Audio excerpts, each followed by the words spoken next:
ต่อปุยเยอะให้ในยังปีศาจปีไอ้ได้บ่าจังtrongการปีศาจบ่ยังมีอุปกรณ์คล้ายมีดอกเป็นเป้าตัดตรเจีย บ่า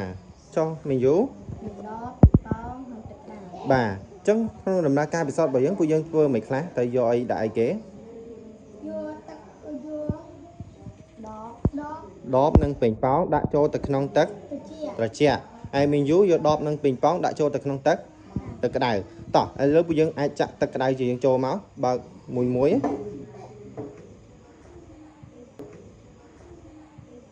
តោះចាប់ផ្ដើមពួកយើងពិសោធន៍មកអញ្ចឹងយើងយកដបរបស់យើងដាក់ចូលទៅក្នុងទឹកត្រជាក់តោះដាក់មកបាទតោះមីងយូដាក់ម្ដងមកបាទអញ្ចឹងបន្ទាប់ពីពួកយើងបានយកដបជាមួយនឹងពេញប៉ោងដាក់ចូលជាមួយនឹងទឹកត្រជាក់និងទឹកក្តៅហើយពួកយើងនឹងសង្កេតមើលទាំងអស់គ្នាតើវាមានការប្រែប្រួលដូចម្តេចខ្លះតោះនេះអញ្ចឹងអ្នកទាំងអស់គ្នាក៏ត្រូវសង្កេតមើលទាំងអស់គ្នាដែរមួយណារីកមៀតឬក៏មួយណារូមមៀតតោះនេះ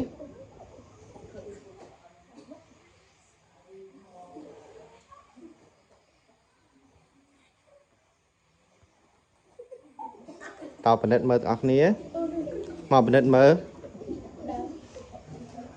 តើឥឡូវនេះយើងឃើញថាដបទឹកក្តៅរបស់យើងកំពុងតែមានការអីគេប្រែប្រួលទៅលើមៀតឧស្ម័នហើយបាទ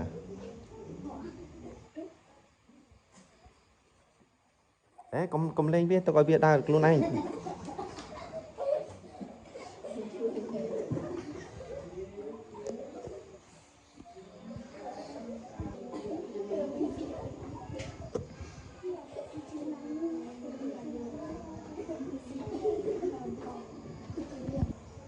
បាទតាមរយៈការពិសោធន៍ខាងលើពួកយើងសង្កេតឃើញអីខ្លះបាទឌីណា